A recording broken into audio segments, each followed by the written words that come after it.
Po sa inyong lahat. Ngayon tayo'y nagtitipon-tipon upang iparating ang ating masidhing pasasalamat sa isang lalaking nag-iwan ng kakaibang marka sa ating bayan, si Jose Rizal. Si Jose Rizal, bagamat tao lamang, ay maituturing natin nakakaiba sa lahat.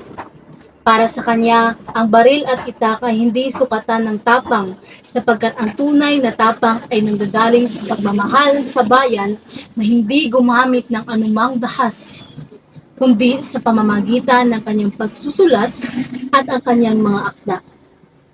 Ang kanyang mga sulatin at gawain ay nagbibigay inspirasyon sa ating lahat na magkaroon ng dedikasyon sa kaalaman at pagtakguyod ng pantay-pantay na karapatan, patuloy na nagbibigay inspirasyon sa mga henerasyon.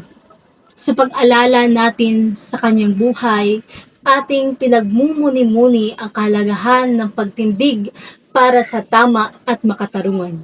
Si Gat Jose Rizal na nagtatag ng La Liga Filipina na layunin ang pagkakaisa at pagtaguyod ng kaunlaran sa komersya, industriya at agrikultura. Siya ang magdirigmang hindi gumamit ng anumang dahas, hindi kumitil kundi nagbigay inspirasyon sa mga kabataan upang itaguyod ang edukasyon. Sa harap ng mga pagsubok, ipinakita ni Rizal ang kanyang tapang at katapatan. Ang kanyang lakas sa pagtutol sa mapanupil na puwersa ay naglingkod ng ilaw para sa atin upang harapin ang mga hamon ng ating panahon. Dapat nating kunin ang lakas mula sa kanyang halimbawa habang hinaharap natin ang landas patungo sa isang mas mabuting lipunan. Kaya naman kayo, Rizal, aming bayani, maraming salamat sa iyong sakripisyo, sa pagiging ilaw sa aming landas patungo sa isang mas magandang kinabukasan. Naway patuloy mong gabayan at bigyang inspirasyon ang aming lipunan. Mga kababayan ko, piliin natin ang Pilipinas at tangkilikin ang kanyang mga nagawa. Bawat salita na kanyang iniwan sa kanyang mga sulatin ay may malalim na kahulugan.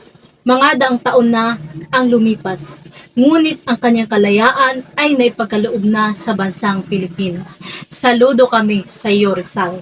Maraming salamat at kami ay taos-pusong nagpapasalamat sa iyong dakilang alaala. Salamat, Rizal.